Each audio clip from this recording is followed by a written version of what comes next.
Pretpostavlja se da su Jevreji naseljavali Vojvodinu još u antičko doba, međutim, precizniji izvori nam govore da je intenzivnije naseljavanje na području Novog Sada i Petrovaradina počelo u 17. veku kada se ispominju kao vojni snabdevači. Po dolasku u Ratsko selo 1693. godine, koji je od 1748. godine nosi naziv Novi Sad, sagradili su sinagogu i imali svoje groblje, a prva evidentirana porodica bila je vezana za ime Markusa Filipa, uz koju su postojale još 3 porodice. Nakon 1690. godine Jevrejima je zabranjivano da se naseljavaju po većim gradovima, a usledila je i zabrana bavljenja zanatima poput zlatarskog, pečatorezačkog i sapundžijskog, kao i bavljenje trgovinom starim gvožđem i zemljoradnjom. Zbog toga su neki Jevreji bili prinuđeni da se bave torbarenjem, sviranjem frule po ugarskim gradovima, kočijašenjem, a kasnije i stočarstvom. Donošenje i sprovođenje zakona o ograničavanju broja sklopljenih brakova, kojim je dozvoljeno samo jednom muškarcu u okviru jevrejske porodice da se ženi, u vreme vladavine Karla III. Podstaklo je Jevreje da se nasele u južne krajeve Austrijskog carstva, odnosno Vojvodinu, koja je bila slabo naseljena. Sredinom 18. veka Jevrejima koji su živeli u okviru Austro-Ugarske monarhije uvedeni su brojni nameti. Između ostalog, porez na toleranciju i obaveznu upotrebu jezika države umesto hebrejskog. Jevreji su morali da govore nemački i da koriste imena i prezimena svojstveno tom jeziku. Nasuprot zabranama postojale su i povlastice. Dozvoljeno je pohađanje osnovnih i srednjih škola kao i bavljenje umetnošću. Godine 1848. Novi Sad i njegovi stanovnici stradali su tokom bune. Grad je u junu 1849. topovima sa Petrovaradinske tvrđave gotovo sasvim razoren. Tom prilikom stradala je sinagoga, zgrada jevrejske opštine i bolnica. Bilo je i antisemitskih nereda. Po primirju, prava Jevreja su bila izjednačena sa pravima ostalog stanovništva, što je i podrazumevalo studiranje na univerzitetima i bavljenje raznim delatnostima. Stoga je među Jevrejima bilo sve više oficira, advokata, sudija i bankara. Nakon završetka Prvog svjetskog rata u okviru Kraljevine Srba, Hrvata i Slovenaca i potom Kraljevine Jugoslavije, novosadski Jevreji su doživjeli pravi polet u sferi kulture, što je posljedica rasta životnog standarda uopšte. Osnovano je više jevrejskih sportsko-kulturnih zajednica, sportski klub Juda Makabi, izgrađen je jevrejski kulturni dom, osnovana su pevačka društva Hazamer i Hašira, a izlazilo je i nekoliko jevrejskih štampanih novina. Krajem 1939. osjećaju se sve jači naleti antisemitizma, što se odrazilo na smanjenje broja Jevreja u društvenim strukturama grada. Novi Sad pada pod okupaciju mađarske vojske 1941. godine, a novosadski Jevreji suočavaju se sa holokaustom.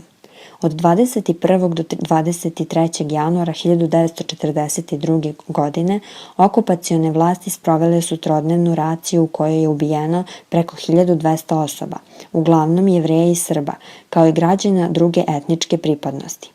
Ljudi su brutalno bacani pod led u Dunav, a bilo je i streljanja po ulicama i domaćinstvima.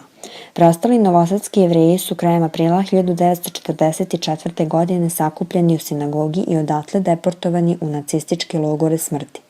Većina je život završila u Auschwitzu. Nakon Drugog svjetskog rata broj Jevreja se u Vojvodini drastično smanjio. Popisom iz 1946. godine njihov broj je iznosio 3729. Povratnici iz logora i zarobljeništva težili su da se nasele u veće gradove, u kojima su postojale jevrejske zajednice. Međutim, značajan broj Jevreja odlazi sa svojih ognjišta u novonastalu državu Izrael, gde su gradeći novi život pokušali da zaborave strahote holokausta.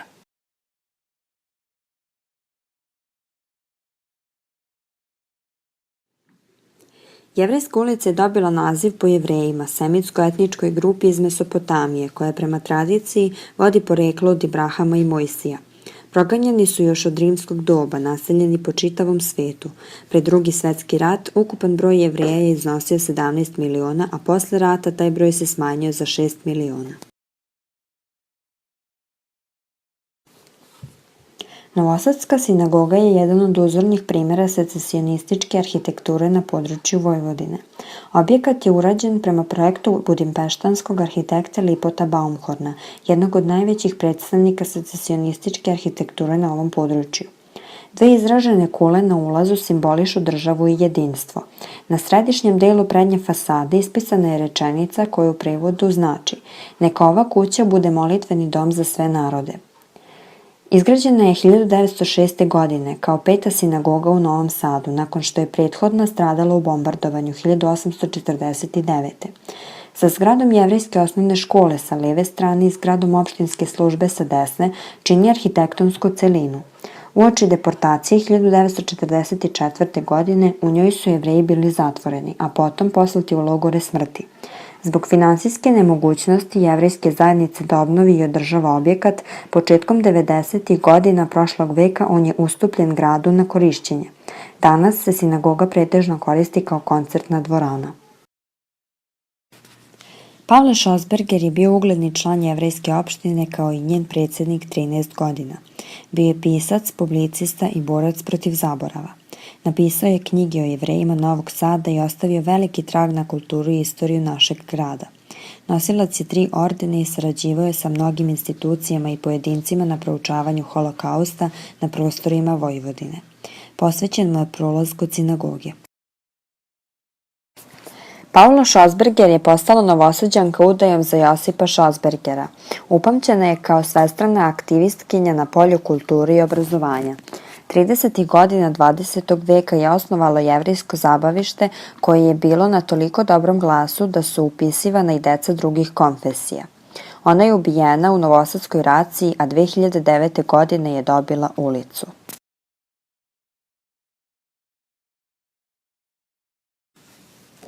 Albert Einstein i Mileva Marić su verovatno najpoznatiji novosadski bračni par. Njih je delom vezivalo partnerstvo u naučnom radu, a Milevin doprinos Einsteinovom radu je još uvek predmet rasprava. On je često dolazio u Novi Sad u kuću Milevinog oca u Kisačkoj 20. Jedna ulica na Bistrici nosi njeno ime kao i jedna novosadska srednja škola.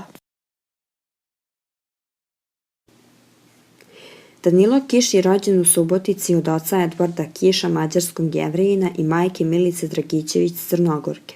Prezime njegovog oca je u momentu kada se rodio bilo Kon, ali je otac mađarizovao svoje prezime, to jest promenio ga je u Kiš. Do 1942. godine živeo je sa roditeljima u Novom Sadu, gde je pohađao 1. razred osnovne škole, a zatim je prešao u Mađarsku, u očev rodni kraj gde je završio osnovnu školu i 2 razreda gimnazije.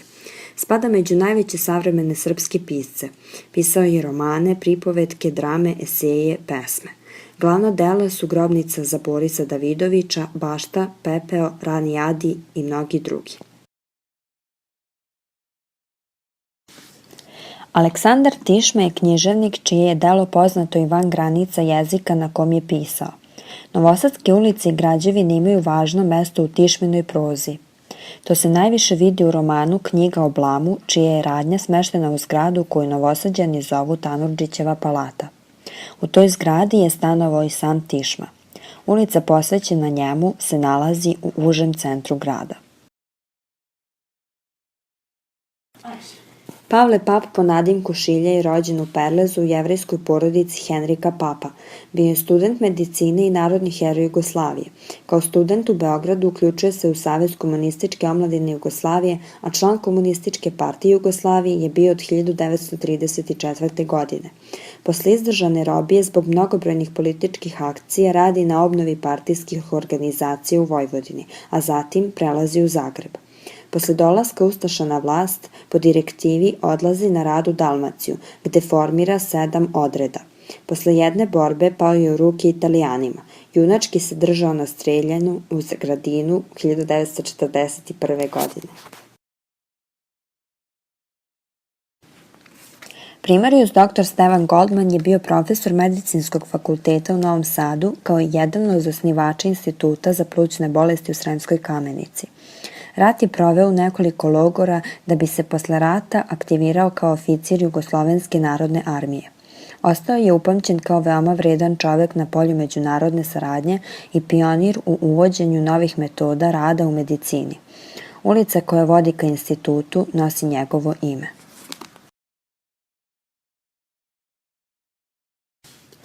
Jelena Konj je humanitarna radnica. Ona je osnivač organizacije jedinstvene po tome što su u njen rad bile uključene žene svih veroispovesti. Zahvaljujući njenom zalaganju otvoren je dom Kore hleba. Jelena je ubijena i bačena pod led tokom novosadske racije. Nažalost, ne postoji još uvek nijedan dokaz o njenom humanitarnom radu. Tomi Lapid je bio poznat izraelski novinar, publicista i ministar pravde u vladi. Godine 2006. je postavljen na čelo Saveta Yad Vašema, svetski priznatog memorijalnog i obrazovnog centra za proučavanje holokausta. Tomi Lapid se rodio u Novom Sadu, bar micve je imao u budimpeštanskom getu. 1948. godine se preselio u Izrael, a svoju ulicu u Novom Sadu je dobio 2011. Judita Šalgo je bila jugoslovenska i vojvođanska spisateljica, pesnikinja i pripovedačica. Pisala je eseje i prevodila sa engleskog i mađarskog jezika. Rođena je u Novom Sadu kao Judita Manhag, od roditelja Jevreja, što je poprilično uticalo na njen život i njenu književnost. Početkom Drugog svetskog rata njen otac biva odveden u logor u Mađarskoj, kada je i ubijen, a 1944. godine majku odvode u logor u Nemačkoj. Majka je, kako bi je zaštitila, ostavila u Malom Iđošu kod tetka Anoške. Nakon rata i povratka u Novi Sad, majka se preudaje, a Judita dobija prezime Šalgo. Maternji jezik bio je mađarski, a tek polaskom u školu uči srpski. Studije završava u Beogradu na opštoj književnosti. Vraća se u Novi Sad i udaje se za Zorana Nerkovića. Bila je urednica Tribine mladih, jednog od centara tadašnje eksperimentalno-umetničke scene, a kasnije urednica Matice srpske. Sa ove pozicije smenjena je najverovatnije iz političkih razloga. Umrla je od raka 1996. godine u Novom Sadu, a 2014. godine jedna ulica u Veterniku dobija ime Judita Šalgo.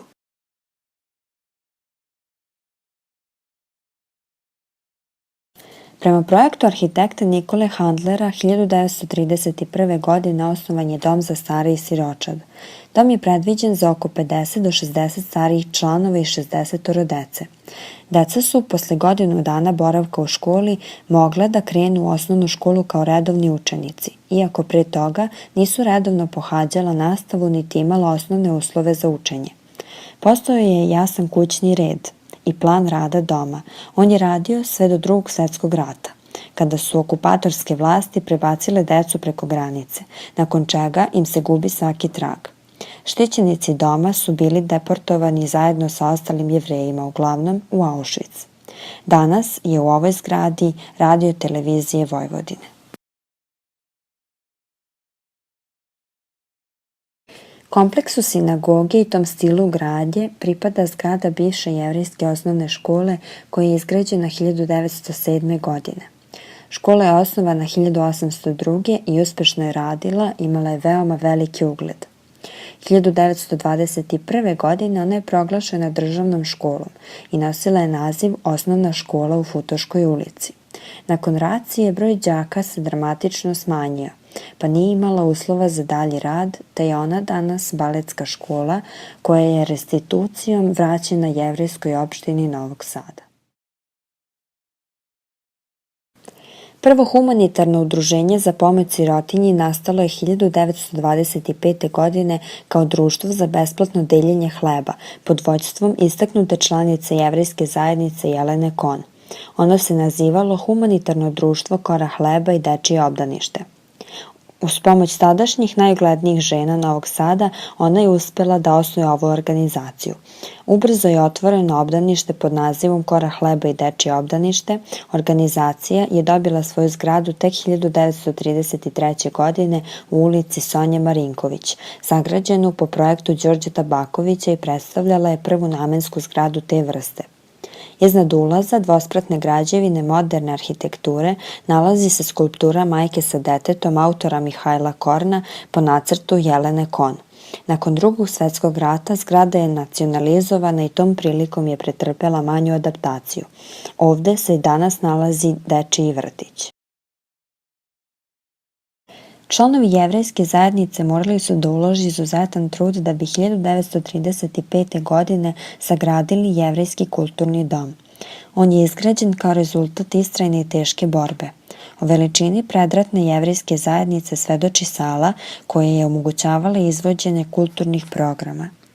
Tu su takođe bile smeštene organizacije jevrejske opštine poput uredništva jevrejskih novina, rukovodstva sportskog kluba Juda Makabi, pevačkih društava i drugih.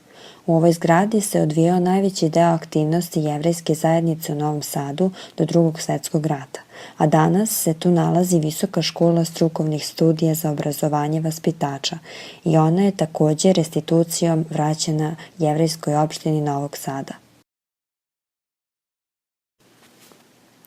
Zgrada opštinske službe je izgrađena 1908. godine, pripada kompleksu sinagoge i sagrađena je od istog materijala. Objekat je pre Drugog svetskog rata služio kao smeštaj činovnika i sveštenstva. Trospratni objekat zajedno sa unutrašnjim dvorištem samo delom se koristi za potrebe jevrejske opštine Novog Sada, dok su ostalo privatni stanovi.